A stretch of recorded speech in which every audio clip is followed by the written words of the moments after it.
सरकार बन जाती है सबकी, चाहे सपा की हो, चाहे भाजपा की हो, चाहे बीएसपी की हो, अपना अपना देखते हैं, किसान को कोई नहीं देखता है। हम अपने लिए नेता चुनते हैं, हमारे पास एक नागनाथ होता है, एक सांपनाथ होता है। ये मठों से आने चाहिए, नेता तो मठों से आना चाहिए। अति गंभीर आरोप लगा रहा हूँ, जांच करवा लें कि पैसा कहाँ से आता है, नेतृत्व तो कहाँ से आ रहा है हमारा। मैं तो कहता हूँ प्रधानमंत्री जी के लिए, वो कहाँ से आ रहे हैं, अपने प्रधानमंत्री जी के ऊपर है, वो कहाँ से आ रहे हैं। 700 किसानों के मरने के बाद भी किसानों को दर्द नहीं उनको सुनाई दिया, वो कहाँ से आ रहे हैं।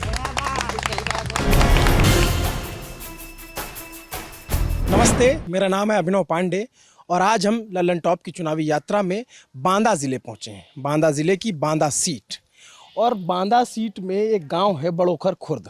इस गांव में हम आए लोगों का मूड समझने के लिए, क्या मुद्दे हैं वो जानने के लिए, और लोग धीरे धीरे इकट्ठा होते चले गए। बांदा ज़िला जो है उसमें 4 विधानसभा सीटें हैं और वो 4 की चारों सीटें पिछली बार बीजेपी ने जीती, या कहें बांदा ही नहीं, सिर्फ पूरे बुंदेलखंड में बीजेपी एक तरफा 19 सीटें जीत ले गई। तो क्या है इस बार के मुद्दे, और क्या बीजेपी अपना वो गढ़ जो कभी बसपा का भी गढ़ रहा बचा पाएगी, या बसपा फाइट बैक कर रही है। समाजवादी पार्टी का क्या है, और लोगों के लोकल इश्यूज़ क्या हैं। यहाँ के सिटिंग एमएलए हैं प्रकाश द्विवेदी, बीजेपी के विधायक हैं, इस बार फिर से चुनावी मैदान में इकलौते विधायक हैं जिनका टिकट रिपीट हुआ है। तो फिर हम यहाँ के हमको देखे तो लोग इकट्ठा हो गए। अब हम इन्हीं से जान लेते हैं कि क्या हैं यहाँ के बेसिक मुद्दे और क्या है ज़रूरतें। क्या नाम है चाचा आपका? मेरा नाम शिव नारायण सिंह है, बड़ोखर खुर्द का रहने वाला हूँ। क्या करते हैं? किसानी करता हूँ। किसानी करते हैं। तो कैसी चल रही किसानी? किसानी ठीक चल रही है। वो मिल जाए हम लोगों को, एमआरपी एमएसपी मिल जाए, उपज का लागत मूल्य सही मिलने लगे, उस वही हम लोगों के, हमें कोई भी सब्सिडी नहीं चाहिए, हमें लागत का मूल्य चाहिए। जो हमारी लागत आ रही है किसानी में वो हमको मूल्य चाहिए। अगर वो मूल्य मिलने लगे हमें कोई सब्सिडी नहीं चाहिए। तो सरकार तो कह रही है कि हम 1.5 गुना दे रहे हैं। 1.5 गुना कैसे दे रही है? जुड़वा दीजिए, उस सरकार के ही आंकड़े ले लीजिए, सरकार के ही उठा के आंकड़े ले लीजिए और बता दीजिए कि कितने 40 रुपये कुंटल बढ़ाया, 700 कितना डीजल और खाद कितनी बढ़ गई, 5 किलो कट्टे में काट लिया, और उसे जुड़वा दे सरकार, अपने आंकड़े से जुड़वा दे कि कैसे दे दिए। मोदी जी तो कहते हैं कि हमने एमएसपी सबसे ज्यादा दी। एमएसपी कैसे ज्यादा दी है? जुड़वाए तो 60 रुपये लीटर का डीजल, 100 रुपये में डीजल मिलने लगा। खाद कितने की मिल रही थी, 5 किलो उसमें कम कर दी, और कह रहे हैं कि हमें ये कर दिया। और खरीद 40 रुपये कुंटल बढ़ाए, कुछ गेहूँ 40 रुपये कुंटल, एमआरपी 40 रुपये बढ़ाई है। हमें A2+50 दे ना, एमएस वो क्या दे, अकाउंट दिए है ना, वो A2+50 का चाहिए हमें। लागत तो 1.5 गुना लागत मूल्य, ये तो केंद्र सरकार का मसला है। तो केंद्र का हो, चाहे सरकार तो बीजेपी की है ना, बीजेपी की सरकार है, उसी में तो ये भी तो जाएगा ना केंद्र में। अच्छा हाँ। यहाँ के आपके लोकल मुद्दे क्या है? लोकल मुद्दे यही है कि हम लोगों को जो खेत, हम किसान हैं, ये आवारा जानवर हैं, आवारा जानवर की व्यवस्था हो जाए कायदे से कि ये आवारा जानवर न फिरें, और ये जो किसान परेशान रहता है, खाद में भीड़ मचती है, लाइनें लगती हैं, ये सही समय पर खाद मिलने लगे और पानी मिलने लगे, हम लोगों के वो मिल जाए, एमएसपी मिल जाए, तो हमें कोई ज़रूरत नहीं किसी के आगे हाथ फैलाने की। ये जो लोन बांट रहे हैं, ले क्रेडिट कार्ड में लो, ले क्रेडिट कार्ड में लोन ले लो, अरे क्या करना है हमको लोन? हमारी लागत का मूल्य दो, लागत का मूल्य दो, हम अपने आप आ जाएंगे ऊपर। तो कौन देगा, क्या लगता है? जो सरकार बने वो दे। तो किसका लग रहा है? अभी तक तो पिछले वर्ष मोदी और योगी थे। अब इस बार देखो त्रिकोणीय मुद्दा है, कौन जीतता है। जो बनेगी फिर उससे, जो सत्ता में आएगा उससे फिर मांग होगी। जो लाइट के लिए मुद्दा उठाया, बुंदेलखंड सबसे पिछड़ा हुआ है, और पिछड़ा होने के बावजूद भी यहाँ 175 रुपये प्रति हाउस पावर लिया गया। जब हम लोगों ने ये मुद्दे उठाए तब वो जाके अब कह रही है, इस बार कह रही है कि हम आधा कर रहे हैं। अब देखिए आधा कर रहे हैं कि नहीं कर रहे, बातों में अब इनके क्या दम है। तो सरकार से खुश है या नाराज है? नहीं तो हम लोगों के अभी तो हमारे कोई मुद्दे मान ही नहीं रहे। नहीं मान रहे? क्या मान रहे? अब बिजली, अभी ये पहले इन्होंने कहा था कि हम ये करेंगे किसानों के लिए। अब क्या किया? अब कह रहे हैं कि हम बिजली का बिल, ट्यूबवेलों का आधा कर देंगे। तो भरोसा है, उम्मीद है? हाँ देखो, अब जो सत्ता में आए, सरकार चाहे जो आए, अब इस बार कोई भी सरकार, विपक्ष मजबूत होना चाहिए कि सरकार की नीतियां तो वही रहती हैं। विपक्ष मजबूत होता है तो कायदे से सरकार चलती है। सर जनता की भी सुनी जाती है, और नहीं अपने मनमाने ढंग से फिर चलते हैं लोग। तो क्या लग रहा है कि इस बार यहाँ आपकी सीट पे जैसे कहते हैं बांदा जो है वो कभी बसपा का गढ़ रहा था, कभी बसपा यहाँ से जीतती थी। बीएसपी रही, सापा रही, सबको देखा इस बार। ये सपा तो आपकी ये बांदा वाली सीट कभी जीती नहीं।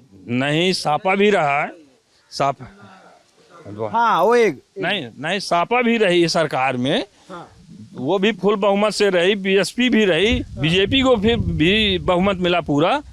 पर इसके अब ये सरकार अभी वो धान वाला मुद्दा आया, एक दिन कह रहा है कि टोकन व्यवस्था है, रात में फिर टोकन व्यवस्था खत्म कर देते हैं, फिर टोकन व्यवस्था लागू करते हैं। ये क्या है सरकार की गड़बड़ सड़बड़ है। एक बार जो लागू करें वो सिस्टम से लागू करें। किसान मंडी में पड़ा रहा, महीनों पड़ा रहा, धान सरकार की खरीद परेशान करते रहे किसानों को कि टोकन लाओ, टोकन लाने के बाद फिर टोकन व्यवस्था समाप्त हो गई, फिर चालू किया। ये क्या है? तो किसान की समस्या का निदान जो है क्या लगता है कौन कर पाएगा? चाहे जो सरकारें आए, विपक्ष मजबूत होना चाहिए, जो सरकार के मुद्दे हल, किसानों के मुद्दे हल भी हों। तो वोट जो है विपक्ष को मजबूत करने के लिए होगा या सरकार बनाने के लिए? सरकार बनाने के लिए भी होगा, वो भी होगा, क्योंकि विपक्ष मजबूत नहीं होता, मनमानी करते हैं तो लोग। यहाँ लड़ाई आप बताइए किसकी? यहाँ लड़ाई तो त्रिकोणी है, अभी जो देख निकल जाए, त्रिकोणी है लड़ाई अभी। बीजेपी प्रकाश द्विवेदी, बीएसपी और सपा दोनों। तो ऐसा लोग कह रहे हैं कि जो है बीएसपी भी सपा से यहाँ पे मंजुला सिंह है, हाँ, मंजुला सिंह, विवेक सिंह की पत्नी, और बसपा से जो है धीरज ठाकुर है, धीरज राजपूत, और कांग्रेस से द्विवेदी जी हैं। नहीं, द्विवेदी जी नहीं, गुप्ता जी है ना, लक्ष्मी नारायण गुप्ता जी। कोई लाइन कांग्रेस का नहीं है, कुछ नहीं है। 12 तक तो कांग्रेस है। अरे जीती रही होगी जब जीती है, ये 3 है बस। समय दूसरा था, दौर दूसरा है। कैसे समय दौर क्या हो गया? जब कांग्रेस की सरकार थी वहाँ पे जो है, तब ये कांग्रेस का समय चल रहा था। अब बीजेपी की सरकार है, बीजेपी चल रही है। अब देखिए इस बार क्या होता है।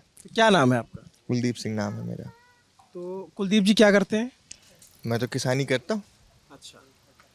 अच्छा, यहाँ ज़्यादातर जो है हमें गांव में जो मिल रहे हैं वो किसान हमें समझ में आए, दिखे, और गांव थोड़ा सा और गांवों से ठीक लगा। यहाँ पे स्कूल है आपके गांव में, पंचायत के वो बने हुए हैं, माध्यमिक शिक्षा भी है और प्राइमरी भी है, तालाब भी देखने को मिला। तो उसके बाद जो है आप लोगों की क्या मांगे? हमारे यहाँ देखिए, एक तो पहली चीज़ यहाँ पे एक इंटर कॉलेज होना चाहिए, जो कि महिलाएं, लड़कियां हैं, हमारी बहनें हैं, उनको यहीं पे इंटर तक की शिक्षा मिलनी चाहिए। ये बात कई बार कही भी है। राजपाल जी आए थे यहाँ पे, तो भी कहा था हमारे बड़े बुजुर्गों ने, तो इसमें अभी कोई काम नहीं हुआ है। ये मांग है शासन प्रशासन से कि एक इंटर कॉलेज बड़ोखर खुर्द के लिए मिल जाए तो ज़्यादा बेहतर रहेगा भविष्य के लिए। तो किसका जोर है? मतलब कौन इंटर कॉलेज बनवा के देगा आपको? अब तो हम तो सरकार से मांग करेंगे, जो भी सरकार आएगी उससे ही कहेंगे। कौन सी सरकार आ रही है? अब ये तो कहना मुश्किल है, निर्भर करेगी। अब ये देखिए तो 10 मार्च को निर्णय होगा कौन सी सरकार आई, फिर भी उससे मांग करेंगे। यहाँ आपके विधायक से अपने काम से खुश हैं? हाँ, विधायक जी ने काम कराया है, लोकप्रिय हैं, और देखिए अब उनका क्या होता है इस बार। टक्कर मिल रही है? हाँ, टक्कर मिल रही है उनको। किससे है? बसपा से ज़्यादा टक्कर है या सपा से? अभी तो कुछ कहना संभव नहीं है, क्योंकि जो है अब देखिए तीनों की सीट में टक्कर है। आप क्या कह रहे थे? करें इस समय त्रिकोणी चल रही है। पहले बता दीजिए अपना। मेरा नाम पुष्पेंद्र सिंह है। हाँ। ये बड़ोखर के रहने वाले। तो ऐसा आप यहाँ पे आप भी किसान हैं? जी, किसान। तो ऐसा लोग कह रहे हैं कि बसपा के साथ जो उसका पुराना वोटर था वो आ गया वापस, और बसपा ने इस बार यहाँ राजपूत को टिकट दे दिया, तो राजपूत जो वोटर हैं उनका थोड़ा रुझान उधर है, ऐसा है क्या? हाँ, थोड़ा बहुत तो है ही, लेकिन कुछ बीएसपी का वोटर जो है वो भाजपा खींच ले गई है। तो यहाँ पे जो मान के चले बसपा और सपा त्रिकोणी चल रहा है इस समय। कोई भी जीत सकता है, कोई किसी से आगे भी हो सकता है। 20 कौन? ये मान के चलिए 18, 19, 20 कोई नहीं है, सब 19, 20 मानिए। कोई 19, 20 ना मान। बहुत मुस्कुरा रहे हैं आप, जो खुद बता दीजिए। अरे ये जब वोटर को खुद नहीं पता कि वो किसको वो कर रहा है तो क्या बता दे। अच्छा, बताइए, नहीं सिर्फ बोले कोई जीत सकता है। खेती कैसी चल रही है? खेती ठीक ठाक बढ़िया चल रही है। इस साल यहाँ पे तो ओले ओले नहीं गिरे, लेकिन काफ़ी जगह नुकसान हुआ है अच्छा। जी। और 5 साल का कामकाज कैसा रहा? किसका? सरकार का? हाँ, सरकार का 5 साल का कामकाज कैसा? वो भी ये मान के चलिए ठीक ठाक रहा। अब जैसे ये बाईपास है, बसपा सरकार में आया था, अभी तक चालू नहीं हुआ, 14 साल हो गए, काम रुका रहा। अभी तो क्या बुंदेलखंड और बांदा के लोग बहन जी को मिस करते हैं क्या? बहन जी को मिस नहीं करते, विकास को मिस करते हैं। कोई विकास करे बस बहन जी। ये और तो कहते हैं कि विकास किया, बहुत विकास कर दिया हमने, बीजेपी सरकार का यही नारा ही है। और तो विकास कहाँ कर दिया बताइए? किया आप ले बताएंगे ना। कहाँ किया बताइए? हम ही पूछ रहे हैं आपसे, कहाँ किया? कहाँ किया ये बताइए पहले। अब वो 14 साल से बाईपास भी रुका है और उसका सर्किल रेट भी 6 साल से बंद किए हैं। 6 साल से सर्किल रेट जो बंद किए हैं, तो बताइए रुकिए बस। भाई ये बांदा से बाईपास जो निकला था, ये तो उसका सर्किल रेट 6 साल से बंद किए हैं। अब जो किसानों को मुआवजा मिलेगा तो 6 साल पहले ले लें तो वही मिलेगा, 6 साल बाद लें तो वही मिलेगा, या 6 साल बाद भी लेंगे तब भी वही मिलेगा। क्या मतलब है? हर चीज़ की तो मजदूरी बढ़ती है ना, तो सर्किल तो- रेट क्यों रुका है? तो किससे उम्मीद है कि जो ये काम सारे आपके हो जाएंगे बुंदेलखंड में? हमें तो ये है कि जो सरकार आएगी उसी से मांग करेंगे। अब हमारी जो बात माने वही नहीं मानेगा, सरकार पलट देंगे। वो का पलट देंगे हैं? और नहीं क्या पलटेंगे? नहीं क्या करेंगे बताइए? देखिए, सरकार पलट देंगे। अरे सरकार वोट से पलट देंगे और क्या करेंगे? हमारा मेन मुद्दा है कि वोट देंगे जिसको वही बोलेंगे। अब वो तो जनता के हाथ में है सब। क्या कह रहे हैं? ठीक है। जनता के द्वारा जनता की चुनी हुई सरकार, हैं? तो सब कुछ जनता के हाथ में है। क्या नाम हुआ आपका? मेरा नाम नीलेश है। नीलेश। क्या करते हैं नीलेश? बेरोजगार हैं। बेरोजगार है। हाँ, तो क्या समस्या आपकी, क्या मांग है? रोजगार चाहिए। रोजगार चाहिए। हाँ, तो कौन रोजगार देगा? सपा देगी। सपा। 5 साल बाबा जी को देख लिया, कुछ नहीं मिला। हाँ, डंडों के अलावा कुछ नहीं मिला। डंडे मिले। डंडे मिले। क्या लखनऊ गए थे क्या धरना देने? धरना दिया। संविदा कर्मी है हम लोग, किसमें है? शिक्षा विभाग में। तो धरना दिए तो लाठी वाठी पड़ी? लाठी पड़ी जितने बार। अरे पता लगी। हैं? हाँ, हल्दी प्याज लगाना पड़ा। वादा किया था राजनाथ सिंह जी ने, अधिकार दिलाओ रैली की थी लखनऊ में। हम लोग सब लोग गए थे, पूरा समर्थन दिया। पूर्ण बहुमत की सरकार आई। हम लोग 54 बार मुख्यमंत्री जी से मिलने का प्रयास किए। हमारे प्रदेश अध्यक्ष जी गोरखपुर के हैं, वो 54 बार लगातार बाबा जी से मिले। बाबा जी ने एक भी बार नहीं सुनी। तो यहाँ के विधायक का काम कैसा है? विधायक का काम एवरेज है, काम किया है उन्होंने। काम किया। अब विधायक जी ने काम किया है। ये अपने आप में अद्भुत मामला है कि अब तक जहाँ हम लोग जाते हैं लोग कहते हैं विधायक से नाराज हैं, सरकार से खुश हैं। आप कह रहे हैं कि विधायक ने अच्छा काम किया है विधायक ने काम किया, और सरकार से नाराज है। सरकार से नाराज। तो क्या मांगे अब जो आपकी आने वाली सरकार होगी उससे आप क्या चाहते हैं कि आपका काम है? हमको स्थायी रोजगार मिले, हमारे किसान भाइयों खेत खेत में पानी मिले, समय से खाद मिले, बिजली मिले जिससे सिंचाई हो सके और फसल का उचित मूल्य मिले। बिजली तो जो है कहते हैं इस सरकार में बिजली ज़्यादा मिली है पहले के मुकाबले। थोड़ा बहुत। ये तो मानते हैं। हाँ, थोड़ा बहुत। और कानून व्यवस्था कानून व्यवस्था भी कुछ हद तक ठीक है, उतनी ज़्यादा अच्छी नहीं है। उतनी ज़्यादा अच्छी नहीं है। ज़्यादा अच्छी नहीं है। और जो सपा की सरकार थी ये 12 में, तो आपने बता रहे थे 17 में आप लोगों ने बीजेपी का समर्थन किया। 12 में किया। हाँ, 17 में। 17 में। तो आप कह रहे हैं सपा की सरकार आ जाएगी। सपा की सरकार में तो आरोप लगता है कि आ जाएंगे तो परिवारवाद चलता है, जो बीजेपी की तरफ से आरोप लगाया जाता है, और भाई भतीजावाद होता है, गुंडई बढ़ जाती है, ऐसा बीजेपी आरोप लगाया। ऐसा तो सभी पार्टी में हो रहा है। क्या बीजेपी ने परिवार वालों को टिकट नहीं दिया? हाँ, किसको? राजनाथ सिंह के बेटे हैं, उनको टिकट मिला, और कई नेता हैं। अभी उनकी एक सांसद हैं इलाहाबाद से, उनके बेटे को टिकट नहीं मिला, बहुत फड़फड़ा रही थी। हाँ, जानते हैं जानते हैं। क्या हुआ फिर? कहाँ मिला टिकट? बेचारी अपने अंदर की टीस रह कर शांत हो गई। वो तो ये कहती हम राजनीति से संन्यास ले लेंगे, हमारे बेटों को टिकट दे दीजिए। हाँ, तो इस बार आप कह रहे हैं कि सपा का आप ज़्यादा जोर है। ठीक कह रहे हैं? ठीक कह रहे हैं? ये कह रहे हैं कि जो है सपा का जोर है। नहीं है, दोनों का है, भाजपा के भी है, सपा के भी, दोनों का है। हाँ। क्या नाम हुआ आपका? अमर सिंह। अमर सिंह, जी क्या करते हैं आप? खेती करते हैं। तो आपका खेती कैसी चल रही है? नहीं, खेती तो ठीक है, इस समय नुकसान काफ़ी हुआ बारिश की वजह से। बारिश की वजह से? और दीमक भी बहुत ज़्यादा लग रही है खेतों में। हाँ, फसल में नुकसान तो है ही है। हाँ, तो क्या लेके आए भैया आप? बेर है। कहाँ से ले आए? हैं? किसान है, हमें भी लेके आए। अच्छा, तो ये आपके अपने खुद के खेत थे फिर? आपका क्या नाम है? मुलायम दुबे। दुबे जी, कैसी खेती चल रही है? खेती बढ़िया चल रही। बढ़िया है। कैसा रहा सरकार का काम 5 साल? बढ़िया काम रहा है सरकार का।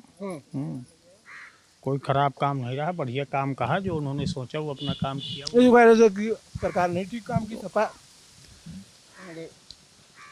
देखिए, सारी सरकारों का काम वही रहता है। हाँ, किसी को कुछ पसंद है, किसी को कुछ पसंद है, और सारी सरकारें अपने अपने हिसाब से काम अच्छा ही करने की कोशिश करती हैं। मायावती के लिए इस बार कह रहे हैं कि बुंदेलखंड में जो है बसपा की सरकार में जो है बसपा का यहाँ जोर था, तो बसपा वापसी कर रही है, ऐसा है क्या? ये तो अपना अपना मानना है, लोग अपनी अपनी गणित लगा रहे हैं, किसकी वापसी किसकी वापसी नहीं। ये तो खोलने के बाद पता चलेगा कौन आ रही है कौन नहीं आ रही है। तो अपने अपने लोग हैं, अपने अपनी मतें हैं, अपना अपना सोचना है। जो उसके समर्थक हैं उनको सोचते हैं, जो बीजेपी के समर्थक है बीजेपी को सोचते आप बताइए, इस वाली सीट पे किसका जोर है? हैं। किस वाली भी? ये आपकी बांदा वाली सीट पे। अब इसमें सारे लोग अपना अपना कह रहे हैं। कोई कह रहा है प्रकाश द्विवेदी जी निकल रहे हैं, कोई कह रहा है उन कांग्रेस की आ रही है, कोई कह रहा है बीएसपी फिर आ रही है। हाँ, तो आपको क्या लग रहा है? हमको तो ये लग रहा है कि मुझे लगता है कि यहाँ से प्रकाश द्विवेदी फिर आ रहे हैं। फिर आ रहे हैं। आंटी बहुत, चाची आप बहुत ध्यान से सुन रही हैं। इंटरेस्ट रहता है आपका? राजा, आप इधर आ जाइए, थोड़ा सा इधर आ जाइए। हाँ, अच्छा, आप भैया थोड़ा आप जो शर्मा रही हैं, जो है कि आप थोड़ा सा हट जाइए बगैर। वो नहीं शर्माए, वो दुनिया का। क्या नाम है आपका? मेरा नाम फूला देवी है। फूला देवी जी। क्या करती हैं आप? कुछ नहीं करते, यही अपना किसानी समाज सेवा है। क्या है? समाज सेवा भी करती हैं, किसानी भी?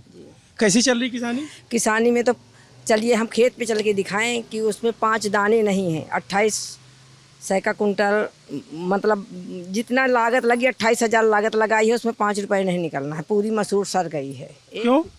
पानी बरस गया है, पानी निकलने की कहीं से गुंजाइश नहीं थी।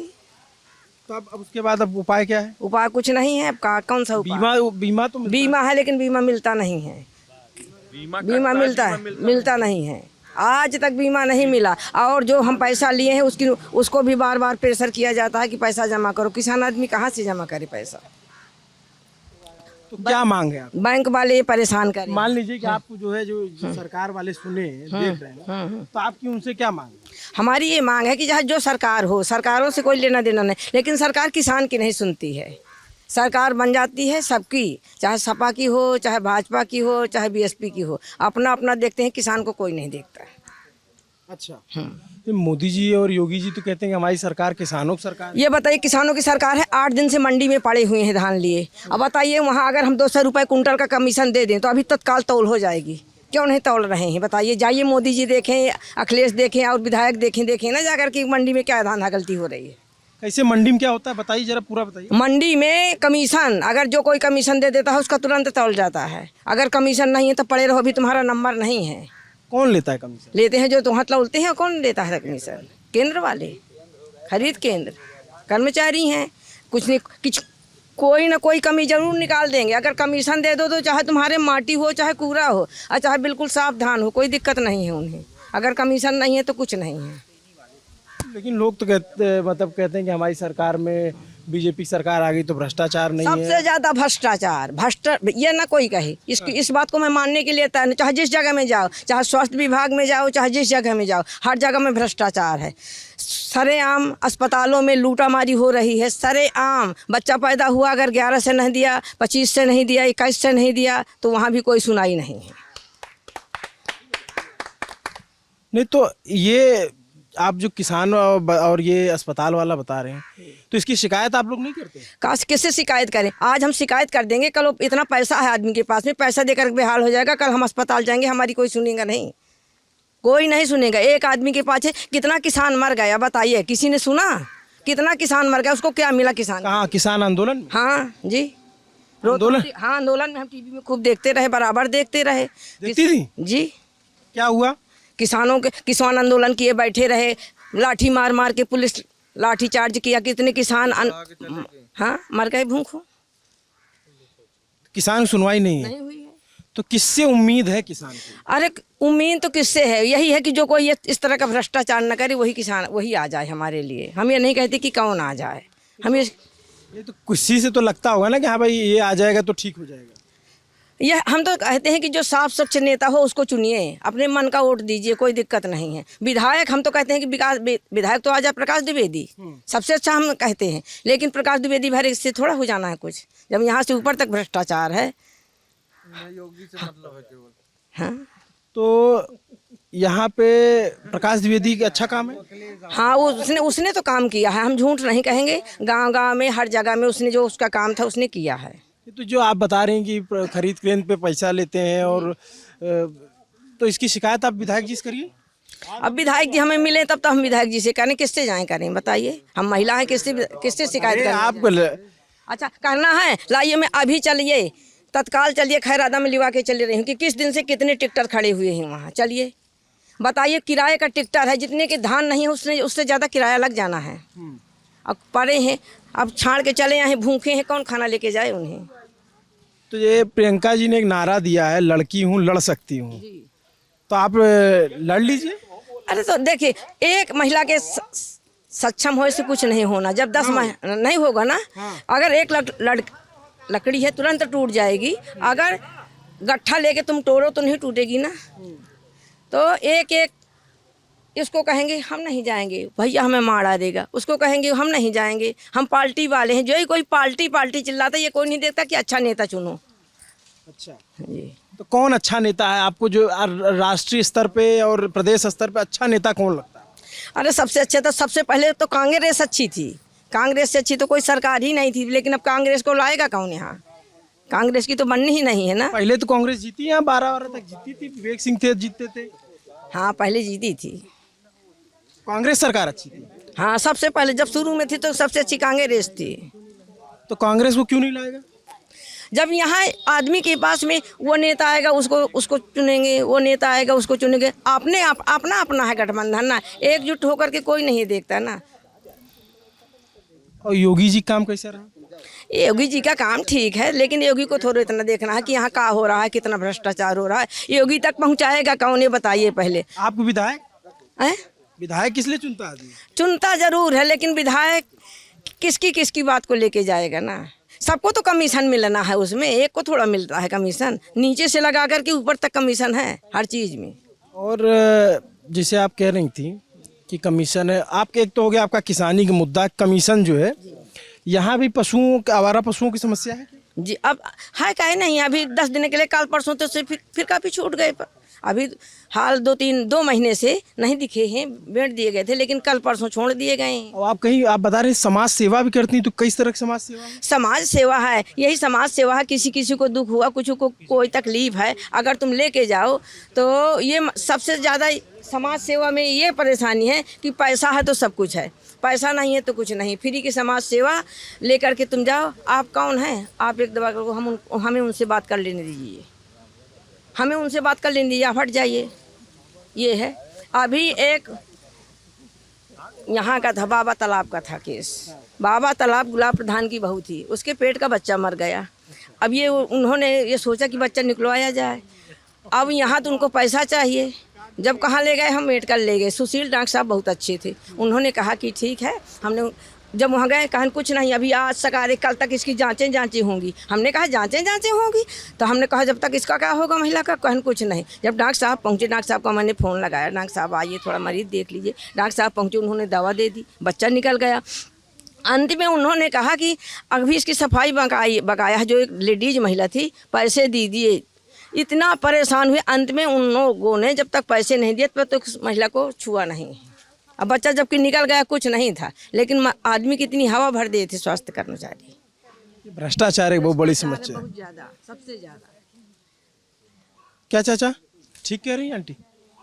हम तो अभी आए हैं, हम सुन नहीं पाए क्या क्या कहा। सुन नहीं पाए? हम अभी खड़े हुए हैं। क्या नाम है आपका? कंदीलाल दुबे कंदीलाल दुबे जी। तो दुबे जी क्या करते हैं आप? हम तो कृषि कार्य करते हैं, किसानी। क्या? खेती का कार्य, कृषि कार्य। कृषि कार्य। कैसी चल रही खेती? खेती ठीक चल रही है जो है तो बढ़िया है तो। बढ़िया चल रही है। हाँ तो आप लोग के यहाँ सुने कि इधर ऑर्गेनिक खेती बहुत होती है। हाँ होती है। आप भी करते हैं? नहीं, हम तो ऑर्गेनिक भी करते हैं और जिस तरह सब कोई करता है वही करते हैं हम भी। तो क्या मुद्दे हैं आपके इस बार चुनाव में? मान लिया आपका जो विधायक बनेगा, जो सरकार बने, उससे क्या चाहते हैं आप? हम तो चाहते हैं कि देखिए देश का विकास हो, गांव का विकास हो।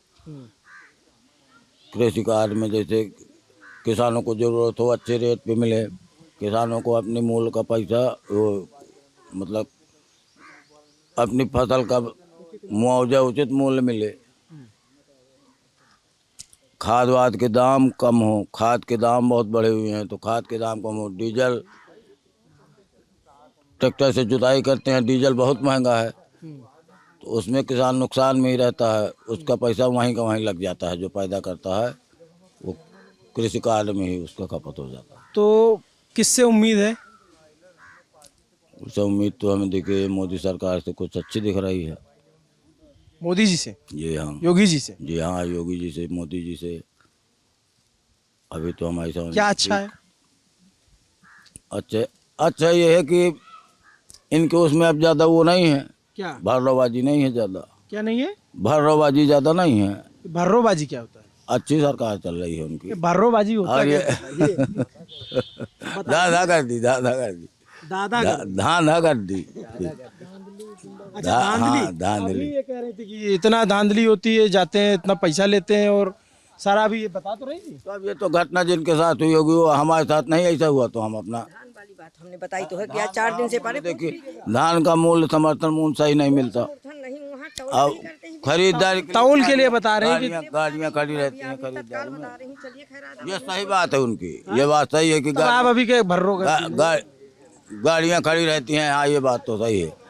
पलट गए अपनी लेकिन बात। यहाँ के अधिकारी लोग ऐसा करते हैं। अब वो मोदी थोड़ा करते हैं कि वो आएंगे धान की गाड़ियाँ। पुजारी तो मंदिर से मतलब रखते थे, ज्यादा गांवदारी से मतलब नहीं रखते हैं।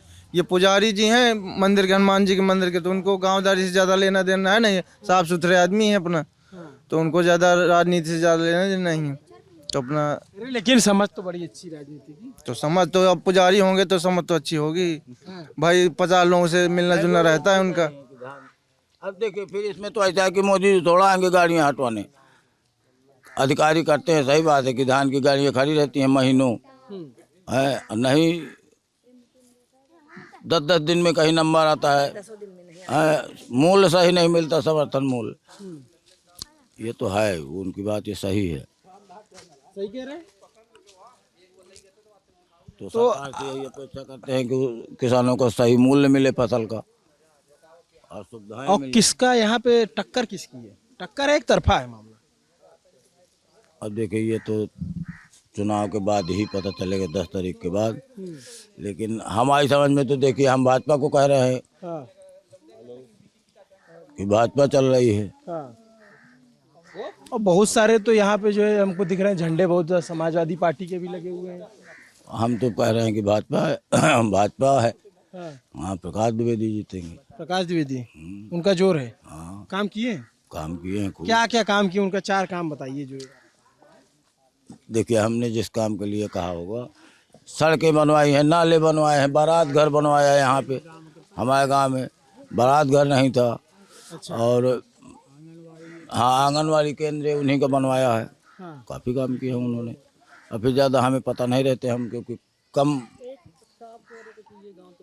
एक नहीं, बारात घर और आंगनवाड़ी केंद्र उन्हीं का बनवाया है। एक मुद्दा मैं बोलना चाहता हूँ। यहाँ गांव में 107-17 वो 107-16 चलाया गया है। पुलिस रिकॉर्ड नहीं देखती है यहाँ की कौन कैसा आदमी है, कौन कैसा आदमी है। बगैर रिकॉर्ड उठाए एक तरफ से चूल्हा न्यूता भेज देती गाँव में। हाँ जिनका अरे 107-16 के तुम हमें मुलजिम कैसे बना रहे हो, कहे मुद्दा ठोके पा रहे हो। किस चीज में? अरे 107-16 ये चुनाव के उसमें भाई हमारा कोई रिकॉर्ड नहीं है अगर कोतवाली में, और हमारा कुछ नहीं है। ऐसे ऐसे लोग हैं कि उनका कुछ है ही नहीं कोतवाली में, जिनके रिकॉर्ड हो उनका भेजना चाहिए, कि हर आदमी का भेज देना चाहिए। जब दंगा फसाद करते हैं एक तो हमारे गांव में होता ही नहीं है, और फिर 4 लिस्ट गांव में ठोके पड़े हैं। ये क्या है? ये उन लोगों का रिकॉर्ड उनके पास है, वो खुद देख के ना भेजें जो कुछ जैसा हो। और सबका 107-16 में ठोके पड़े हैं नोट, एक जाके कराओ जमानत। तो ये जो है ऐसा जो पुलिस चुनाव के वक्त जो वेरीफाई करती है और वो सब करती है, उसमें हुआ है। हाँ उसमें हुआ है। हमें पहचान तक नहीं है यहाँ का एसआई, और 107-16 में ठोके पड़ो है। अच्छा, हाँ का मतलब हम कौन से काय करे हैं? हमारा रिकॉर्ड देख लिए ना उठा के कोतवाली में, और आदमी का गाँव मत जीतते। इनाउन का है बोल यहाँ का इनाउन पूछा है, इनाउन का है एक नहीं, एक बार हो गया, दोबारा कल फिर आ गया, चौथी बार आया है। चौथी बार आया होगा, मगर दूसरी बार हमारे घर पहुंच गए कल फिर। अब बताइए कई बार वो जमानत करावे जाके आदमी। तो ये ऐसा कहा जा रहा था कि पुलिसिंग व्यवस्था जो है इस सरकार में बड़ी अच्छी हो गई। इससे मतलब ही नहीं है ना पुलिसिंग की व्यवस्था की। मतलब ये कैसे चला रहे, कैसे चला देते हैं 107-16। अरे उनका रिकॉर्ड देख लीजिए ना कोतवाली में, कि हमारा रिकॉर्ड खराब हो तो हमारे एक बार नहीं 10 बार 107-16 में भेज दिया। रिकॉर्ड वहाँ है नहीं है कुछ, हम लोगों का भेज दिया। हमें अपनी खेती करते हैं, एक बार वहाँ जमानत कराने जाए। तो इसका क्या निदान है? निदान है कि पुलिस रिकॉर्ड देखे, जो अपराधी किस्म के हो, जो हो उनका रिकॉर्ड खराब हो, उनको भेज उनके 107-16 चलाए। सबको एक गांव में एक कंधे झोंके पड़े हैं। कोई अपराध नहीं होता है, शांति भंग करना। जो लोग पहले इतिहास में जो आपराधिक हों उनको वो चिन्हित करके उनके उसमें भेजें, और इनसे कोई मतलब नहीं है। किसी ने बता दिया नाम, पूरे गांव का गांव रगड़ देते हैं। अच्छा, हाँ 50 आदमी का नाम भेज देते हैं। लगाओ थोड़े से नहुन, लगाओ कैमरा। नहुन का है नहीं बोल ना। तो अच्छा एक बात बताइए, बांदा आता आदमी जब उसके दिमाग में थोड़ा सा पुराना वाला सब आता है कि पहले इधर डाकू होते थे, डकैत होते थे, तो ये सब आप लोगों ने देखा था क्या उधर? हमारे क्षेत्र में कभी नहीं रहा है, चित्रकूट क्षेत्र में होता रहा है। हमारे क्षेत्र में हम बांदा सदर से लगे हुए, हमारे यहाँ ये कहीं ये नहीं हुआ, ये सब नहीं हुआ। ना। अब पानी की समस्या जो कहा जाता था कि पानी ना हमारे क्षेत्र में यहाँ पे पानी कमी है। चित्रकूट पाठा क्षेत्र है, वहाँ कमी है। हाँ पाठा वाले इलाके में जो है। हाँ पाठा वाले इलाके, हमारे यहाँ नहीं पानी कमी।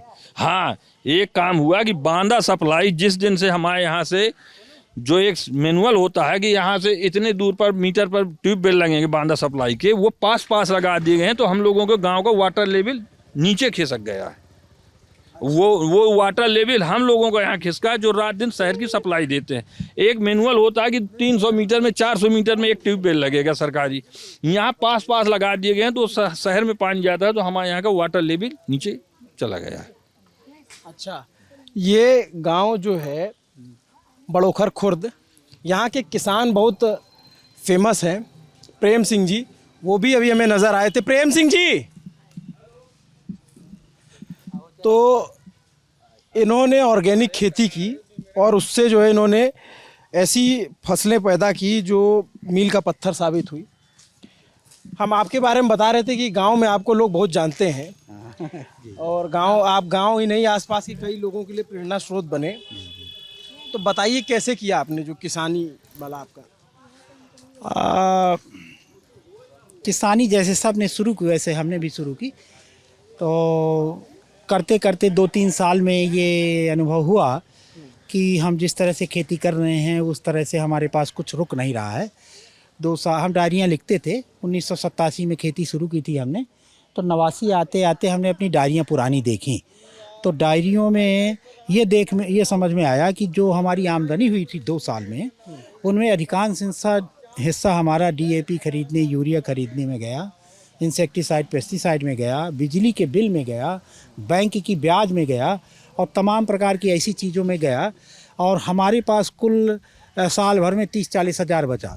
2 लाख का बेचते थे साल में, और सब DAP वालों को ये इन सब को चला जाता था, तो 30-40 हज़ार बचा। अब 4 भाइयों का हमारा परिवार था, तो पूरे नहीं पड़ता था हर साल। और कुछ ना कुछ कर्जे में चले जाते थे। तो हर साल हमारा कर्जा बढ़ता जाता था। तो 89 में निर्णय लिया कि या तो हम खेती छोड़ दें या तो कोई तरीका बदलें। तो फिर तरीके के ऊपर काम किया। तो बागवानी की, फ्लोरिकल्चर किया, प्रोसेसिंग यूनिट लगाई और ये सब करते गए। धीरे धीरे धीरे एक दिन में नहीं हुआ, ये 4-5 साल तक लगे रहे। 1992 और 95 तक आते आते हम इस स्थिति में आ गए कि जो हमारे घर के खर्चे भी चलने लगे और खेती की लागत भी निकलने लगी, कुछ बचत भी होने लगी। और तब से वो लगातार चला आ रहा है। तो आप यूरिया और इधर के कोई खाद का इस्तेमाल नहीं करते? कोई भी नहीं। हम अपनी ना खाद का इस्तेमाल करते हैं ना बीज का करते हैं। पानी भी हमारा पूरा, एनर्जी हमारी ग्रीन है। 11 किलोवाट सोलर है हमारे पास, उससे हम पूरा पानी का भी प्रबंध करते हैं। और दूसरी चीज़ों का हमारे पास तमाम प्रोसेसिंग यूनिट हो गई हैं, तो उससे भी हमारा कुछ 2-4 पैसा आ ही जाता है। पैसा आने लगे तो वो कई तरह से पैसा आने लगा। और जो लागतें थी, पानी में पैसा लगना बंद हो गया, खाद में पैसा लगना बंद हो गया। खाद के लिए हमने बहुत प्रकार के पशु पाले, गाय भी है, भैंस भी है, बकरी भी है, मुर्गी भी है, मछली भी है, सारी चीज़ें हैं। तो उससे भी कुछ ना कुछ आमदनी होने लगी। तो चारों तरफ से जब आमदनी होने लगी तो फिर बचत हो जाती है। तो खेती को लेकर इस सरकार का काम कैसा है? देखिए, सरकार का खेती के विरुद्ध ही पूरी सरकारें रही हैं, ये सरकार नहीं है। 1947 के बाद जब से देश आज़ाद हुआ, उस समय हम लोगों को पढ़ाया जाता था कि 85% इस देश में किसान थे। आज कितने हैं? तो किसी एक सरकार को कैसे कह सकते हैं? हर सरकार में किसान ही टूट के तो मजदूर बन रहा है। तो किसान टूट के मजदूर बन रहा है, इसके माने सरकारों की नीतियाँ किसानों के विरुद्ध हैं। अब वो तो बड़े ताकतवर किसान बचे हैं, जो थोड़ा सा कमज़ोर हुआ उसको तो तुरंत बिक जाना है। जो भी इनके लालच में आ गया, इनकी ट्रैप में आ गया, इनकी तरह से खेती करने लगा, वो सब आ जाते हैं धीरे धीरे। एक भी किसान आप बताइए मुझे जो जिसकी हैसियत बढ़ी हो आज़ादी के बाद। एक ठो पंचर बनाने वाला भी आदमी है, पंचर बनाने का सबसे कमज़ोर धंधा माना जाता है। पान बेचने वाला है या अंडा बेचने वाला है, उसके भी 20 साल में घर बन जाएंगे, मकान बन जाएंगे। और किसान का देखिए आप, 20 साल में कोई किसान तो बताए कि मैं बड़ा हुआ हूँ। अगर किसान की सरकार की नीतियाँ होती तो कोई किसान ना बढ़ता। तो किसान लगातार टूट रहा है। इसमें आत्मसमीक्षा की ज़रूरत है। पूरी सरकार की नीतियाँ किसानों के विरुद्ध हैं। अच्छा, नहीं वो सही बात कह रहे हैं, हम लोग बोल नहीं पाते। जो बात कही है बिल्कुल सही कही है। ठीक है। तो अगर सरकार, इतने दिन से आप देख रहे हैं, तमाम सरकारों को आपने देखा है, चलते चलते बात करते हैं, तो कोई एक सरकार तो रही होगी जिसने खेती किसानी को लेकर के थोड़ा बहुत काम किया। कौन सी सरकार थी वो जिसने थोड़ा विजन दिखाया और कर नहीं पाई? देखिए, जब चौधरी चरण सिंह जी की सरकार आई थी, उस समय किसानों को थोड़ी राहतें मिली थी, लेकिन वो बहुत समय के लिए रहे नहीं। और इसके अलावा आज़ादी के बाद से 1969 तक, 1979 तक, 69 तक या 70 तक मान लीजिए, 70 तक किसानों के हालात बहुत ज़्यादा गिरे नहीं। 70 के बाद से किसानों के हालात बहुत बुरी तरह से गिरने शुरू हुए हैं। यह वही साल है जब ग्रीन रेवोल्यूशन की शुरुआत हुई थी। यह वही साल है जब ज़्यादा इंटरफियरेंस किसानों के बीच में सरकारों ने शुरू किया था। देखिए, किसानी को भी बात करते हैं तो उसके 2 मुद्दे हैं, एक तो किसान है, एक किसानी है। तो 1970 तक किसानी में कोई इंटरफियरेंस ज़्यादा नहीं था कि कैसे जोतें, कैसे बोएं, कैसे काटें, ठीक है ना। ट्रैक्टर का इंट्रोड्यूस किया था उस समय भी। देखिए, राम मनोहर लोहिया जी ने संसद में ज़बरदस्त विरोध किया था कि हमारे देश में की जनसंख्या और हमारे देश के जो बैल हैं, गोवंश है, उसको देखते हुए थोड़ा दूसरे प्रकार के ट्रैक्टरों की या दूसरे प्रकार के इंस्ट्रूमेंट्स के बढ़ावा देने की ज़रूरत है। लेकिन वो सरकारें ले आईं, वो भर तो आ गए थे। लेकिन बाकी किसानी में क्या बो, कैसे बो, कितना बो, ये सब नहीं हुआ था। इसका बढ़ावा हुआ है 70 से। और जितना जितना सरकार ने इंटरफियर किया है किसानी में, उतना उतना किसान बेकार हो गया है, बर्बाद हो गया है। तो आपकी जनरेशन अलग थी और आपने जो है उस किसानी को अपने तरीके से समझ लिया और किया, और एक सक्सेस स्टोरी निकली। लोग, तमाम लोग जानते हैं, बाहर से लोग आते हैं आपसे सीखने के लिए। जो आज की जनरेशन है वो खेती करना चाहती है, जैसे ये लड़के हैं। हाँ, करना चाहते हैं, ये खेती करना चाहते हैं। देखिए, मेरे पास इस समय पूरे विश्व से हाँ लौट के लोग आए हैं, अमेरिका से भी, जापान से भी, सब जगह से सब लोग खेती करना चाहते हैं। खेती अनुकूल नहीं रह गई है। खेती में कौन कौन से कंपोनेंट होते हैं? सबसे बड़ा कंपोनेंट है मजदूरी, इंस्ट्रूमेंट्स, खादें, और जो ये आपके ये जो पानी वानी लगाते हैं इस तरह की ये सारी चीज़ें हैं, नेचुरल रिसोर्सेज, है ना। अब सारे कंपोनेंट्स हमारे विपरीत चले गए। मजदूरों को ज़बरदस्ती आपने तोड़ के हमसे अलग कर दिया, उनको मनरेगा देंगे। अगर किसान किसी आदमी को काम देता है तो वो शोषण है, और वही आदमी अगर शहर में जाता है और किसी कंपनी में काम करता है, भले ही वो 5,000 रुपये महीने में, 4,000 रुपये महीने में उससे काम करा रही है, तो वो शोषण नहीं है। तो किसानों के सारे कंपोनेंट्स को धीरे धीरे सरकारों ने कानून बनाकर ख़त्म किए हैं। यहाँ से बंधुआ मजदूरी अधिनियम आया 1975 में, उसके बाद जो हम किसानों के साथ में और काम करते थे उसको कह दिया ये शोषण कर रहे हैं, और आज भी उससे ज़्यादा पैसा दे रहे हैं क्या?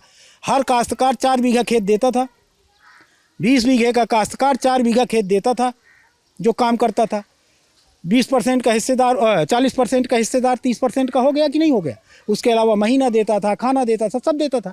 उसका मूल्यांकन करने के बजाय कह दिए इनका शोषण कर रहे थे, और इतना गंदी गंदी बातें गांव में फैलाई, ये शोषण करते हैं। किसान ना हो गए हम लोग, राक्षस हो गए, जो इनकी सबको मार के खाने, इन्हीं का मार के खा रहे थे, अपनी परिश्रम का ना हो हम खा रहे थे। इस तरह का माहौल पैदा कर दिया गया, तो वो लोग मजदूर जाने लगे। 1971 की जनगणना में उठाइए आप सेंसस, 1971 में कितने मजदूर थे? मजदूर शून्य थे 1961 में, और उसके बाद 1981 में देखिए कितने मजदूर हैं। तो हमसे, जिनको प्यार से मोहब्बत से हम रखते थे, इनसे छीन कर सस्ता मजदूर मिल जाए, इसके लिए तरह तरह की बातें की गई। अब उन्हीं लोगों को, शहर में रहने वाले जो अधिकारी हैं, व्यापारी हैं और जो कर्मचारी हैं, उनको सस्ती लेबर उपलब्ध है। तो अभी सरकार को क्या, अभी अगर मान लीजिए जो सरकार है या आने वाली जो सरकार है, उसको खेती किसानी में बल देने के लिए क्या करना चाहिए? आपकी सक्सेस स्टोरी उसको क्या? देखिए, हमारी सक्सेस स्टोरी हमारी है, और इसलिए ये मल्टीप्लाई नहीं हो सकती है कि सरकारें बिल्कुल विरोध में हैं। आप मेरी बात समझिए। मैं ये बताना चाहता हूँ कि एक जगह गांव में मान लीजिए किसी ने पेड़ लगा लिए और चारों तरफ फैक्ट्रियाँ लगी हैं, कितनी देर वो बगीचा चलेगा? इसी तरह हमारा है, मैं मरा ये काम गया।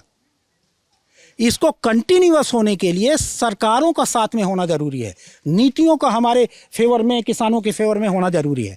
तो नीतियां ही तो किसानों के फेवर में नहीं है। तो क्या नीतियां बननी चाहिए? देखिए, इस माइक में और इंटरव्यू में तो आएगा नहीं। जब व्यापारियों के लिए मीटिंग बनती है तो कोई फिक्की आएगा, कोई बड़े बड़े संगठन आएंगे, वो नीति आयोग के सदस्य आएंगे, उस पर विचार करेंगे। जब किसानों के लिए कोई योजना बनेगी तो आज तक कहीं देखा है कि किसान है? किसानों के नाम पर ये एग्रीकल्चर यूनिवर्सिटी में पढ़े हुए जो किताबों में खेती करने वाले लोग, पेंसिल से खेती करने वाले लोग, वहाँ पर हमारी नीतियाँ तय करेंगे। ये नेता नीतियाँ तय करेंगे। नेता क्या जाने खेती करना? नेताओं का देखिए आप, जिस तरह IAS अधिकारी का लड़का बिना परीक्षा पास किए IAS नहीं होता है, जिस तरह व्यापारी का लड़का बिना व्यापार किए व्यापारी नहीं होता, कि बिना किसानी किए किसान का लड़का किसान कैसे कह सकता है? तो संसद में जितने भरे पड़े हैं नेता, दावे से कहते हैं कि हम किसान हैं। अखिलेश यादव ने कहीं पर हल जोता है क्या? कि राजनाथ सिंह जी ने हल जोता है? कि मोदी जी ने हल जोता है? कैसे कहते हैं हम किसान हैं? किसान के बेटे हैं। तो किसान के बेटों को बैठा लेंगे नीति बनाने में। अरे किसानों को बुलाइए, एक स्पेस दीजिए। देखिए, आज़ाद हुए देश को कितने साल हो गए, और 12 सांसद मनोनीत होते हैं राज्यसभा में। आज तक कोई सांसद किसान मनोनीत हुआ? नाचने वालों के लिए जगह है, गाने वालों के लिए जगह है, नौटंकी करने वालों के लिए जगह है। आज तक इस देश में ऐसा किसान नहीं हुआ है जो संसद में बैठ के अपनी नीतियां बना सके। विधान परिषद होते हैं, ग्रेजुएट्स के प्रतिनिधि होते हैं, MLC होते हैं। क्या जरूरत है अब ग्रेजुएट्स के MLC की? रेड इंडियंस का एक MLC होता है अभी भी, क्यों जरूरत है उसकी? किसान के MLC क्यों नहीं हो सकते हैं? जिस देश की संता किसान परिभाषित ही नहीं है। दूसरी एक बड़ा मुद्दा बताऊंगा आपको, एक मतलब शब्द परिभाषित नहीं है। एक चीज और है कि सही चीज कह रहे हैं। नहीं, एक चीज ये है कि आपको पता, जो लोकसभा है या राज्यसभा, लोकसभा और राज्यसभा में जो सांसद हैं, उनमें जो सबसे ज्यादा बहुतायत संख्या में सांसद हैं, उन्होंने अपना पेशा खेती लिखा है, कृषि और खेती लिखा है। और बहुत सारे बड़े बड़े नाम हैं, मैं यहाँ किसी का नाम नहीं लूँगा, तो आप वो भी अपने आप को किसान कहते हैं। यही तो विडंबना है। हम कह रहे हैं किसान शब्द को संविधान में परिभाषित कर दीजिए, तो पता चल जाएगा किसान में कितने सांसद बैठे हैं। किसी 1796 में एक कानून बना था, उसका नाम है परमानेंट सेटलमेंट एक्ट। उसके पहले इस देश में कोई ज़मीनें व्यक्तिगत होती ही नहीं थी। तो जिसके नाम अब ज़मीन हो गई वही किसान मान लिए गए। 1796 माने आज़ादी के कितने साल पहले, बहुत साल पहले अंग्रेजों का बनाया कानून था, उसका नाम है परमानेंट सेटलमेंट। आज भी वो परमानेंट सेटलमेंट एक्ट लागू है। उस कानून में जितने भूस्वामी थे सारे किसान मान लिए जाते हैं। तो आपसे ही मैं प्रश्न पूछता हूँ, या मान लिए विधायकों से इनसे पूछता हूँ कि क्या किसान जमीन का मालिक होना किसान होना है? तो परिभाषा निश्चित कर दीजिए। उस परिभाषा के तहत जो किसान है, तो मैं दावे के साथ कहता हूँ इस देश में 40% किसान ऐसे हैं जिनके जमीन नहीं है, ज़्यादा है और इससे ज़्यादा भी हो सकता है, लेकिन वो किसान हैं, तो उनको किसान का दर्जा दीजिए। और इस साल इस देश में 40% ऐसे किसान हैं जो बिल्कुल किसान नहीं है, केवल उनके ज़मीन नाम है, तो उनको किसान खाते से तो अलग कर दीजिए। उनको किसान खाते से अलग कर दीजिए, तो समझ में आ जाएगा कि कौन किसान है कौन किसान नहीं। तो ये पीड़ा है भाई। तो इसलिए मेरा मॉडल सफल है। मॉडल इसलिए सफल है कि मैं इन सब चीज़ों को से बच के रहता हूँ, और आप ज़बरदस्ती मुझको ले आए देखिए पॉलिटिक्स में। नहीं, लेकिन आपने बहुत अच्छे से समझाया, बहुत। लेकिन एक समस्या ये भी है कि अभी जैसे ये एक नौजवान हमारे साथ खड़े हैं, इनसे अगर हम पूछा जाए कि आप खेती करेंगे या आपको जो है अगर शहर में जैसे बांदा या बुंदेलखंड में पलायन बड़ी समस्या है, लोग यहाँ से पलायित होते हैं, और इनसे अगर पूछा जाए कि आपको खेती करने का विकल्प है और आपको जो है शहर में इस कंपनी में 25,000 रुपये 30,000 रुपये महीने का विकल्प है, तो उसमें ज़्यादातर जो नौजवान होते हैं वो कहेंगे नहीं हम वो नौकरी करेंगे। सही कह रहा हूँ मैं? एक तो ये देखिए, समझिए, पलायन परिणाम है, समस्या नहीं है। किस चीज़ का परिणाम है? यहाँ पर खेती करने योग्य परिस्थितियाँ ही नहीं बची हैं। जो खेती करेगा उसकी शादी नहीं होगी, जो उसके घर में लड़कियाँ ही नहीं देने के लिए लोग आएंगे, ऐसा पूरा वातावरण बना है। तो को अपने बच्चे को बिना ब्याह रखना चाहेगा भाई? ना तो उसका सामाजिक सम्मान है, ना उसमें वो है संरक्षण है, सरकार में संरक्षण है। तो आप लोग भी तो कहीं ना कहीं से किसान परिवार से होंगे, इस वजह से कि वहाँ पर माता पिता ने देखा कि भाई हमारा तो मान ही नहीं रह गया। उन्हीं चीज़ों को तो मैं आपसे बताना चाहता हूँ, आपके माध्यम से अगर ये बात पहुँच सके तो इस पर गंभीर रूप से बताया जाए। हम तो सब किसान ही बनना चाहते हैं, लेकिन कैसे बने बताइए? शादी नहीं होगी। सभा में बैठ जाते हैं तो अभी मैं एक जगह देख रहा था कि किसी ने कहा कि तुम क्या करते हो, तो कहा कुछ नहीं, और कुरेदा। तो फिर वो फिर पता चला वो किसान है, वो कह रहा है कुछ नहीं। तो किसानी माने कुछ नहीं हो गया है।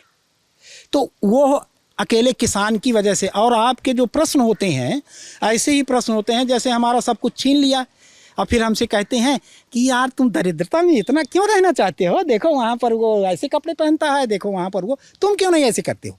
अरे सब छीने लिया है। पलायन के लिए मजबूरी किया गया। पलायन परिणाम है, कारण नहीं है। कारणों को जानने की वही नहीं समझते हैं। और देखिए हम एक ट्रैप में फंसे हुए हैं। नेता हमारे, आप कहेंगे कि नेता तो हमारे बीच से जाते हैं, ठीक है ना, और वहाँ पर फंस किससे जाते हैं? Bureaucrats, technocrats.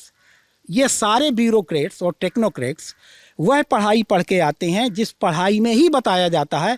उस पढ़ाई के यदि मैं निचोड़ के रूप में कहूँ तो हमारे यहाँ एक कहावत है, 10 तक पढ़ा तो हरसेगा, 12 पढ़ा तो घर से गा, BA पढ़ा तो गांव से गया, MA पढ़ा तो देश से गया, और अगर PhD कर लिया तो मैं अकेले विद्वान, बाकी सब। ये शिक्षा का निचोड़ है। आप मुझे एक भी BA पास आदमी बताइए जो अपने संस्कृति और अपने उसके ऊपर गौरव कर पाता हो, क्योंकि वो जो पढ़ाई जा रही है वो अंग्रेज़ों के ज़माने में ज़्यादातर लिखी गई इतिहास है, जो हमें जाति के धर्म के आधार पर लड़ाई रखना चाहते हैं और हमारे ऊपर राज्य करना चाहते हैं। उस पढ़ाई को ही आप लोगों ने पढ़ा है। आपके प्रश्न ही इतने उथले और सुपरफिशियल हैं कि आपकी आत्मा से प्रश्न थोड़ी आ रहे हैं। आपके दिमाग में जो टीवी में किताबों में पढ़े हैं वही प्रश्न है। असली प्रश्न हमसे पूछिए ना, तो हम पूछे हैं इनसे कि हमारे देश में 85% किसान थे, बताओ 40 कैसे रह गए। मैं पूछता हूँ इस संसद से, मैं आपसे पूछता हूँ। हमारे पुरखों ने पहली बार जब इलाहाबाद विश्वविद्यालय में इस गांव से एक आदमी को भेजा गया था, पाल जी का मर गए वो सियाराम पाल को, पूरे गांव में गाजे बाजे के साथ भेजा गया था चाचा। हर घर में टीका हुआ था, 1-1 रुपया दिया गया था। तब छोटी सड़क थी, तो सरपंच साहब थे उस समय, तो उन्होंने यहाँ पर बैठाला था। इतने सम्मान के साथ ने हम अपने बच्चों को पढ़ने के लिए भेजा, और वहाँ से क्या पढ़ के आ गए। आज तक इस गांव में बताइए पाल जी का क्या योगदान हुआ। जितने लोग पढ़ के आए हैं वो रहे तक नहीं यहाँ, बताइए। शिक्षा तो जरूरी है ना। शिक्षा, ये शिक्षा है, ये आप देशद्रोही बनाती है, समाजद्रोही बनाती है, परिवार द्रोही बनाती है, ये शिक्षा है। अपनी संस्कृति की द्रोही बनाती है। आपको पता है कि होली क्यों मनाते हैं? आपको पता है कि ये हलछट क्यों मनाती हैं औरतें? एक लाइन पता है आपको, ये बैकवर्ड हैं। आपको अपनी संस्कृति के ऊपर गर्व करना सिखाती हैं। आप सब के सब देशद्रोही हो जाते हैं, समाजद्रोही हो जाते हैं, और उसी ट्रैप में चले जाते हैं जिसकी वजह से हमारे ये हालात हो रहे हैं। तो क्या पढ़ना नहीं चाहिए लोगों? पढ़ना चाहिए, तो हम अपना कंटेंट बनाइए ना। आपको जरूरी है कि वही कंटेंट बनाना है। अपने कंटेंट पढ़ाइए, उसमें बताइए, जैसे कक्षा 5 तक के बच्चों को बताइए कि अपने गांव का भूगोल पढ़ाइए उसको। कक्षा 8 तक का तुम्हारे गांव में कितनी नदियां हैं, कितना तालाब है, कितने पेड़ हैं, कितने वृक्ष हैं, कितने पौधे हैं। आज कक्षा 8 का लड़का है, चीन में क्या होता है, जापान में होता है, क्या होता है, तुम उनका, हमारे यहाँ के, आपसे मैं पूछूं अपने देश के बारे में कुछ जानते हैं आप? 90% विदेशियों के बारे में जानते हैं आप। ब्रिटेन में ये होता है, वहाँ ये खाया जाता है, वहाँ ये पिया जाता है। आपको पता है अपने बारे में? ये शिक्षा, देखिए ये शिक्षा का क्यों आविष्कार हुआ था। मैकाले का पूरा दस्तावेज रखा हुआ है। बार बार ये क्यों हम बताएं इस चीज़ को? अब इतनी जिम्मेदार सरकारें यदि बैठी हैं, उनको ये सब देखना चाहिए कि क्यों हमारे देश का दिमाग बदल जाता है पढ़ने के बाद। क्यों हम अपने ही माताओं पिताओं को, अपने ही भाइयों को बैकवर्ड मानने लगते हैं। एक भी नौकरी करने वाला, कितने IAS अधिकारी अपने गांव में लौट के आए हैं? सर्वे कराइए ज़रा। और ये काला धन विदेश में ढूंढते हैं IAS अधिकारी, IPS अधिकारियों और SDM, और इनके यहाँ सर्वे करवा लीजिए, पूरा काला धन निकल आएगा। लेखपाल का भी आप देख लीजिए, सेक्रेटरी के मकान देख लीजिए, उनके मूल्यांकन करवा लीजिए, उनकी आमदनी से कितना ज़्यादा है एक मकान। इनको पता नहीं है क्या? सब पता है। देखिए अब सरकारें सब जानबूझ रहे हैं, तो जो लोग बात प्यार करते हैं तो कह देंगे ये तो बड़ा विरोधी स्वभाव का है, तो हमसे आप ये सब बकवास ले रहे हैं। तो जो थोड़ा बहुत IAS अधिकारी अभी सपोर्ट कर देते हैं, वो भी नहीं करेंगे। अरे आपके यहाँ का पानी बागी कहा जाता है। देखिए, बागी शब्द बुरा शब्द नहीं है। बागी शब्द है वर्तमान व्यवस्था से बगावत करना, माने इसको सुधारने के लिए करते हैं। और ये सही बात है आपकी कि हमारे ज़िले में और यहाँ से लेकर चंबल में जितने डकैत हुए हैं, ये व्यक्तिगत कारणों से कभी नहीं हुए हैं। किसी की तहसीलदार ने ज़मीन उसको उसके दे दी, अब वो तेल लगाने जा रहा है तहसीलदार के, और वो कानून ही ऐसा सरकार ने बना रखा है कि तहसीलदार के भी बस में नहीं है। वो आपस में लड़ाने के लिए ही सारे कानून बने हैं।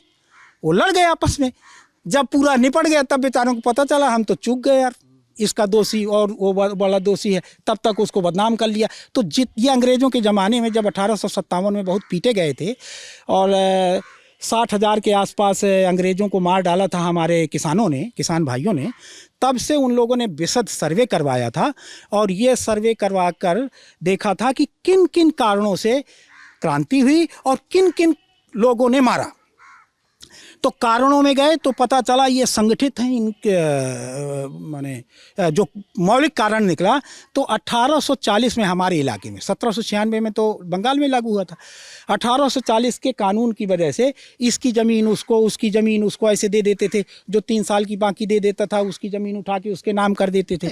तो पहले तो किसान आपस में लड़े, कुछ दिन के बाद पता चला यार ये ज़मीनें नाम कर देते हैं, ये तो हम आपस में बेकार लड़ रहे हैं। इसके जो जिम्मेदार अंग्रेज़ हैं, तो उस समय अंग्रेज़ों को कोई ऐसी जगह तो रहता नहीं था, तो जो भी अंग्रेज़ दिख गया उसी को मारना शुरू कर दिया, और वहाँ से हो गई बगावत। अच्छा, सेना में भी हमारे ही तो बच्चे सेना में थे, किसानों के ही बेटे थे। आज भी 15,000 एप्लीकेशनें ब्रिटिश म्यूजियम में रखी हैं, जो हमारे बच्चों ने, जो किसान माने जो सैनिक थे उनमें छावनियों में, उन्होंने एप्लीकेशन दी थी कि हमारे गांव में पटवारी आता है और इसकी ज़मीन उसको, उसकी ज़मीन उसको दे के आपस में लड़वाता है, इसका निदान किया जाए। ऐसी 15,000 एप्लीकेशन अभी भी रखी हैं ब्रिटिश म्यूजियम में।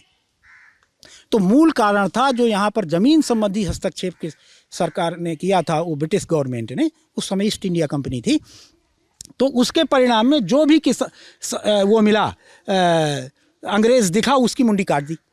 ये किया इन्होंने 1857 में।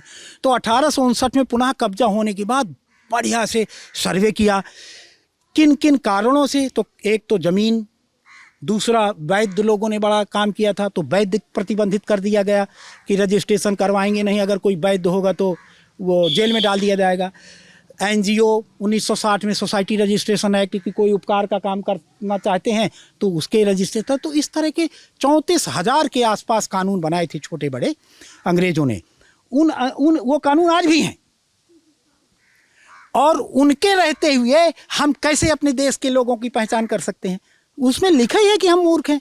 अब देखिए, गंवार माने क्या होता है, नागरिक माने क्या होता है, नगर में रहने वाला। गंवार माने क्या होता है, गांव में रहने वाला।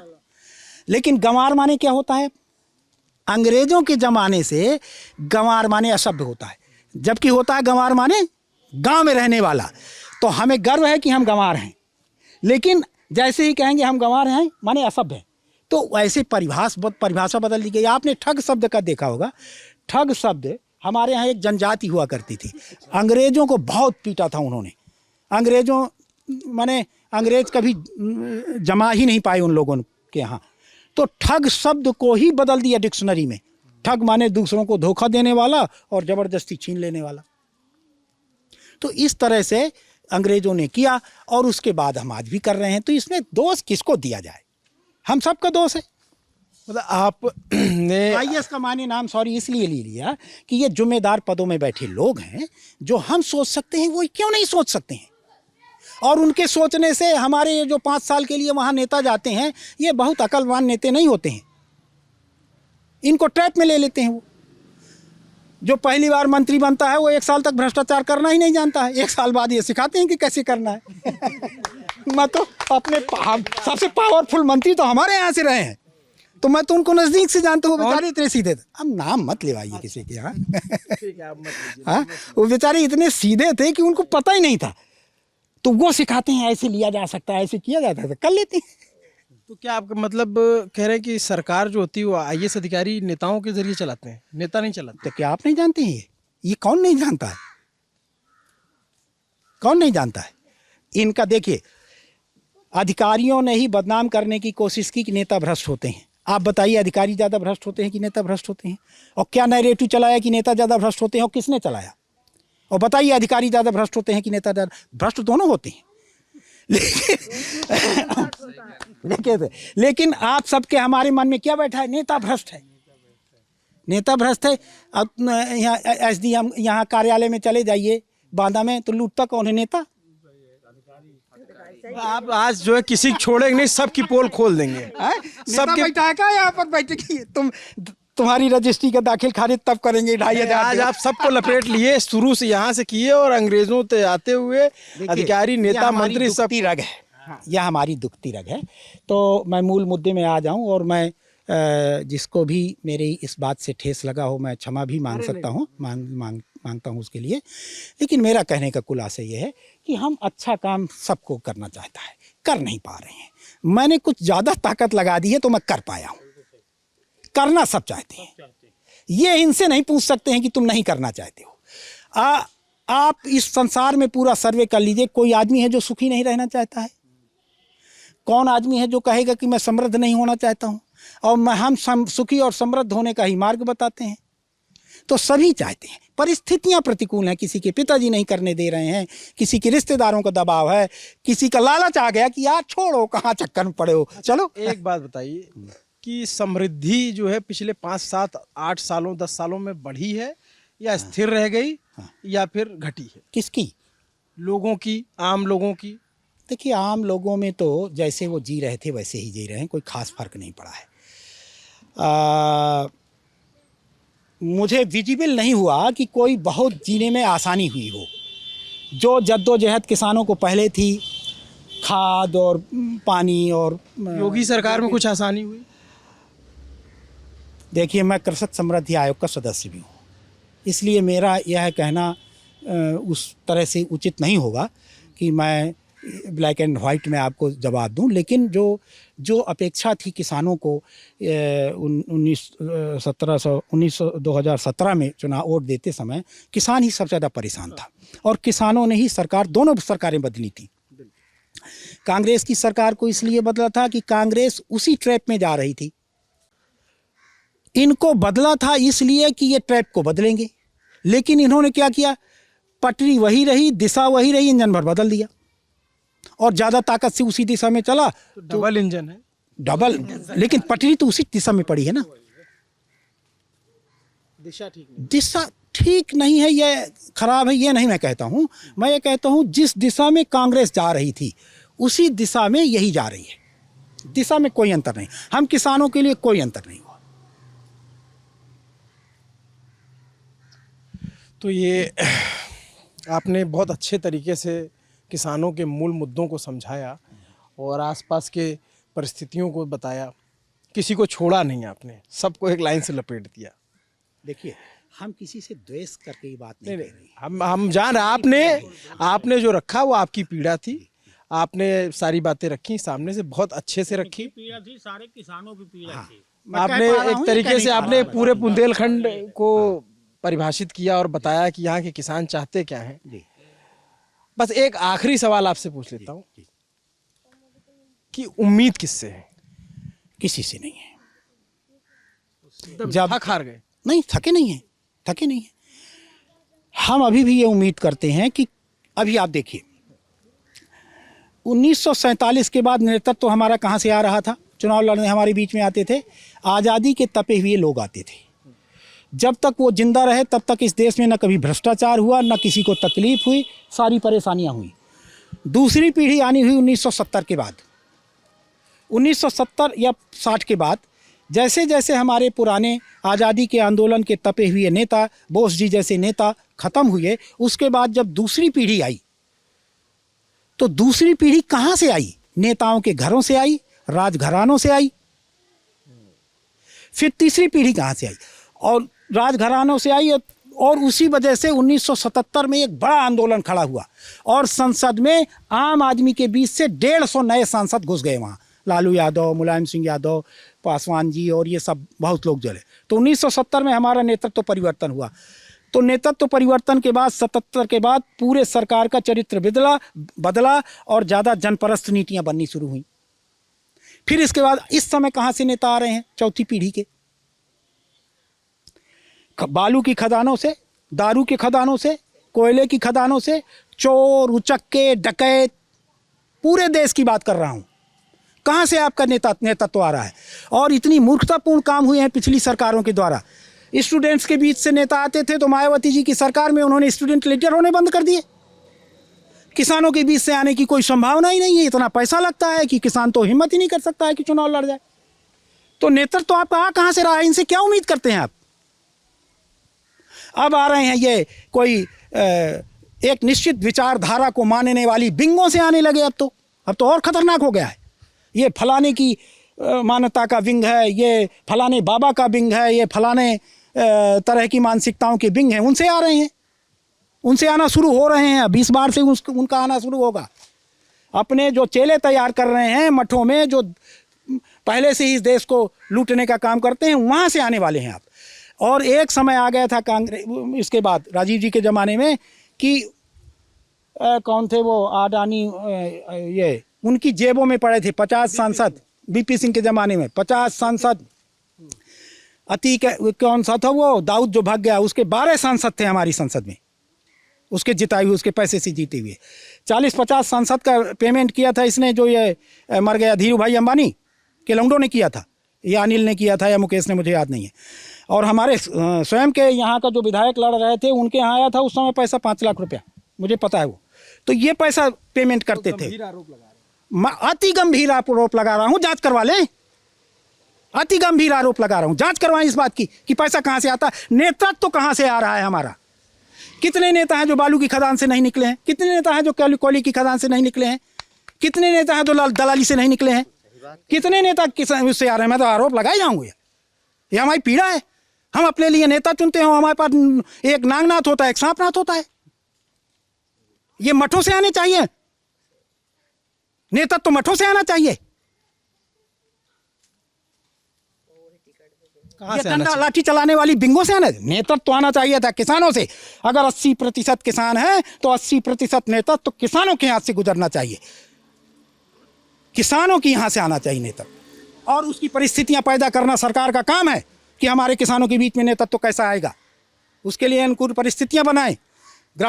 एक ही चीज को निर्धारित कर दें कि जो विधायक बनेगा उसको 5 साल तक प्रधान रहना अनिवार्य है।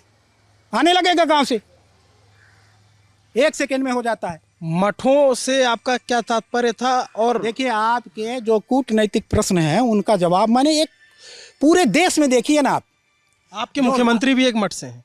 है ही है, तो मैं कब कह रहा हूं कि नहीं है? मैं कह रहा हूं कि नहीं है क्या? मैं कह रहा हूं पूरे देश का, हल्की बात मुझसे मत करिए। मैं कह रहा हूं पूरे देश का नेतृत्व तो देखिए, पूरे देश का आ कहां रहा है और हमारा देश कहां जा रहा है। मैं तो कहता हूं प्रधानमंत्री जी के लिए, वो कहां से आ रहे हैं? आपका इशारा अपने प्रधानमंत्री जी के ऊपर है, वो कहां से आ रहे हैं? 700 किसानों के मरने के बाद भी किसानों को दर्द नहीं उनको सुनाई दिया, वो कहां से आ रहे हैं?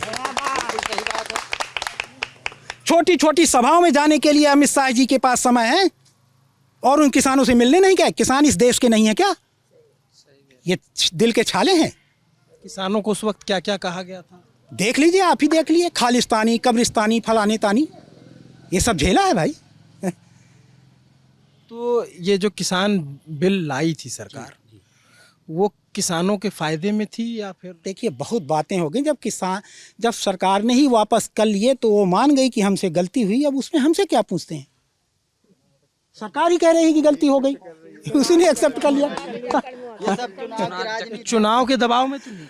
बिल्कुल चुनाव के दबाव में किया। और चुनाव के दबाव में, चुनाव का दबाव नहीं होता तो जिस कमिटमेंट के साथ, अब तो शंका हो रही है ना हमें कि कहाँ से आए हैं ये, जिस कमिटमेंट के साथ आए थे, जिसके लिए कमिटमेंट करके आए थे, उन्हीं के देश में सरकार माने पूरी इस देश की पूरी वेल्थ दे रहे हैं, वो नकेल दे रहे हैं।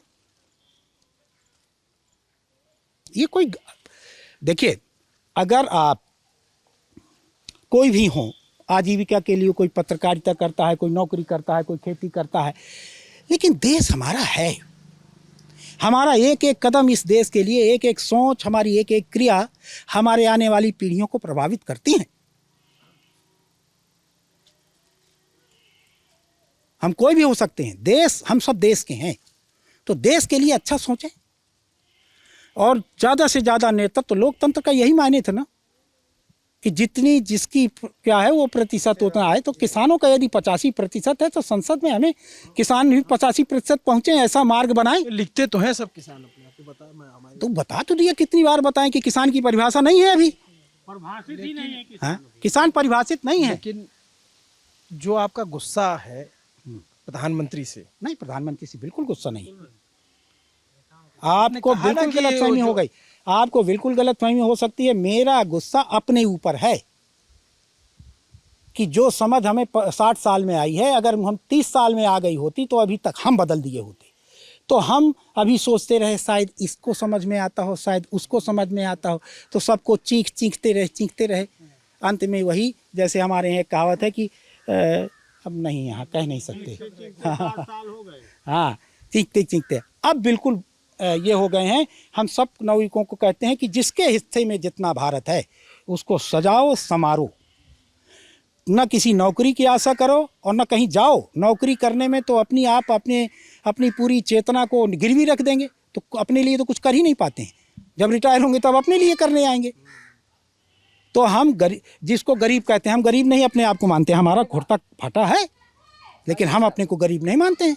आप तुलनात्मक गरीबी हमारे ऊपर लाद देते हैं, ये गरीब आदमी है, वो गरीब। अरे हमारे यहाँ तो गांधी भी आज स्वेच्छा से गरीब था। वो हमारे जूते और कपड़े देख के आप गरीब कहते हो हमें। ये सब बंद होना चाहिए। मूल्यांकन उसके द्वारा किए गए राष्ट्र कार्यों को के आधार पर मूल्यांकन हो। जैसे पेड़ लगाना यदि राष्ट्रीय कार्य है, कार्बन एमिशन घटाता है, फलोत्पादन बढ़ाता है, तो किसानों ने कितना फल लगाया है, बाग लगाया है, इस आधार पर उनका मूल्यांकन कर दीजिए, आपको पता चल जाएगा अच्छा आदमी कौन है, बुरा आदमी कौन है। अभी जो हमारा मूल्यांकन का तरीका है कि पैसा कितना है, हम मूल्यांकन करते हैं वो पैसा खर्चा कहाँ से करता हो, आता कहाँ से है। यदि वो देश को लूट के खर्चा करता है तो वो भला आदमी है क्या? लेकिन हमारे किसान तो अपना खून पसीना बहा के कुछ कमाते हैं, कुछ करते हैं, ये ज़्यादा महान है। तो हम मूल्यांकन के जो तरीके हैं, जल संरक्षण का काम करते हैं, बागवानी का काम करते हैं। एक किसान अगर अपने यहाँ 2 लोगों को भी रोजगार देता है तो पलायन के लिए तो एक आश्रय देता है, इस आधार पर उसका मूल्यांकन किया जाए तो अपने आप लोग रुकने लगेंगे। रहना तो हम सब गांव में ही चाहते हैं, हम कोई शहर में जाना वाना नहीं चाहता है। ठीक है, बहुत अच्छे तरीके से आपने बताया और बहुत बढ़िया से आपने किसानों की समस्या को समझाया। फिर आपका बहुत बहुत शुक्रिया। हमेशा समझाते हैं।